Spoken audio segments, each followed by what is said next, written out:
Hello everybody and welcome to another ball review here on the channel. This time for a very special ball, the Pebble Beach ball, which is the first ever ball in Golf Clash that has 5 stats. And when it comes to this ball, it is interesting, and I think those of you that do like the different golf balls in Golf Clash and likes to watch my ball review is gonna see this interesting, because to me, the more I look at this ball, the worse it gets, and I will explain why. But before that, make sure to hit the thumbs up button on the video here. Also subscribe to the channel if you haven't done that already, and turn on the notifications. Doesn't cost you anything to do that, and it helps me and the channel a lot. Thank you so much for that. For those of you who want to get into the mix, having some sort of an advantage over many of the opponents, and get our ultimate tournament text guides for the Pebble Beach 18-hole cup master division. You can also get premium guides for tour play and the checkpoint challenge. Scan the QR code on the screen, or you go directly to patreon.com/golfclashtommy via the link that is in the description down below. All right, we go in here and we have a little look see here. Now it looks weird, it looks so like crowded, or whatever we can call it. So many things. We do have a +2 overpower needle stability as well.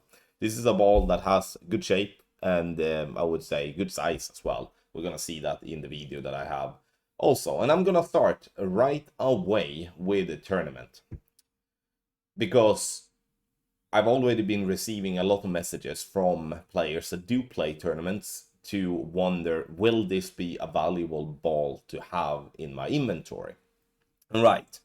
First and foremost, we need to establish that it has power 10, it has side spin 6, it has wind resistance 7, we have precision 4 and topspin boost 5. So it's a combination of precision and topspin boost. But it's not really the best of the stats of those two attributes.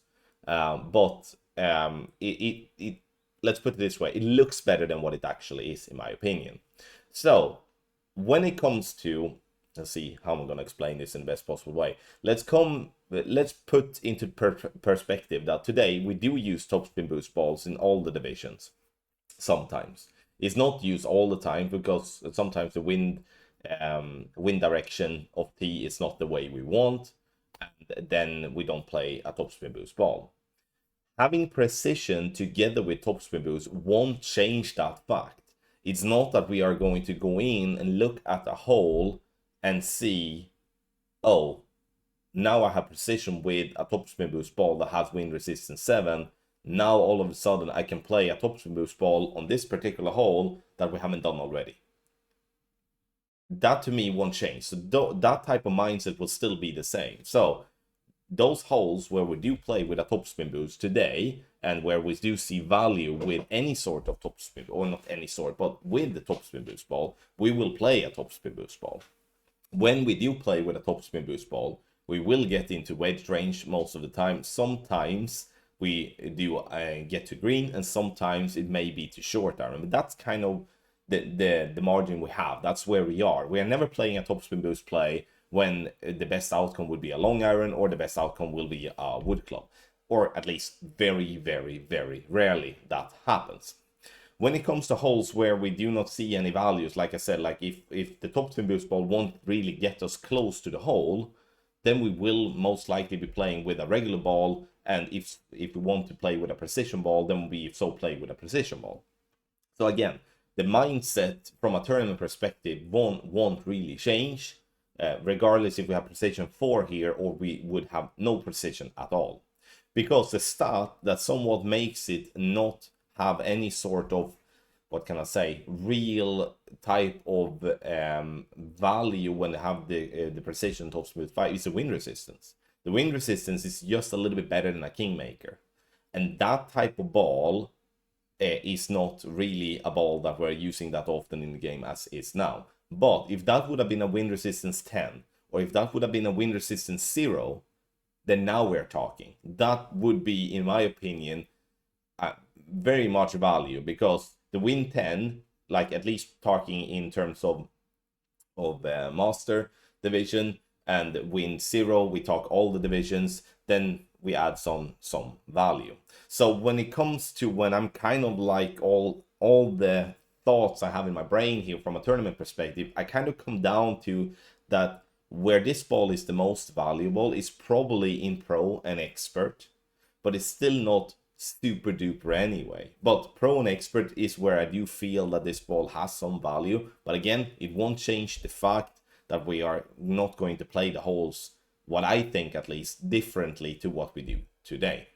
Hopefully that makes sense. I would love to hear your thoughts about that. I actually gave this a lot of thought, and the more I think about it, the more I want to lower the rating. But 6.5 out of 10 is where I landed at. Tour play, 6.5 out of 10 there as well. I can see this ball being somewhat valuable when it comes to trying to just get yourself close to green. You might just see, okay, from the rough there, from the sand, I could maybe win the game outright, and that's good. You know, that could be a possibility with the extra topspin boost. The power 10 will then help on that. And obviously in shootouts nowadays, or in tour play nowadays, you are then allowed to change ball in the shootout, so you can somewhat be more, you know, flexible with that if your intention is to change when you do get into shootout. Like, you might want to play this ball when you play the regular hole, and then you go into the shootout and change to like a Kingmaker, Kingslayer, or whatever else ball to get more like all around stats. But other than that, when it comes to topspin boost balls or power 10 balls, I would say in general in tour play, there isn't really much value in that in shootout. We won't really be using that, so this is a ball that you're so using on the regular holes.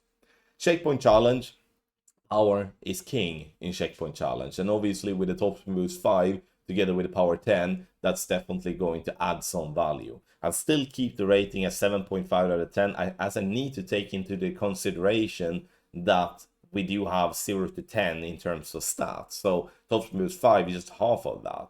So if we would be having a topspin boost 10 with power 10 and wind resistance 10, yeah, obviously then we have an absolute beautiful 10 out of 10 ball in terms of checkpoint challenge, in my opinion. But I could definitely see some value for those of you that do play a lot of checkpoint challenge to get some of this ball, because it truly will help you. It's not just that you get power of T. I think that the precision stat here actually adds some extra value too, because we are generally playing with clubs with pretty poor accuracy.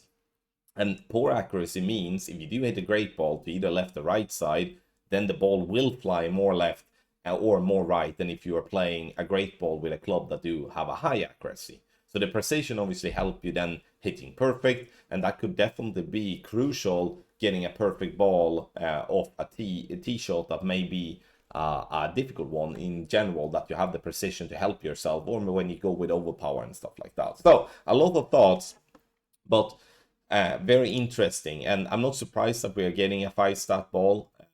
And I hope people that feel like, oh no, this ball is just going to make people send it to green all the time, I hope those people kind of maybe relax a little bit. We are not there yet, but unfortunately, you know, eventually we're going to come to those stats that are like, you know, killer stats, if we can talk about that, but we're not there yet. So this ball is a nice shape, nicely round, good in that sense. I can't really complain about much there. And the +2 overpower needle. Let me know in the comment section below what you think about this ball. I would love to hear your thoughts, as it is the first ball with 5 stats. Thank you so much everybody for watching another ball review here on the channel, and I wish you the best of luck in the Pebble Beach 18-hole cup.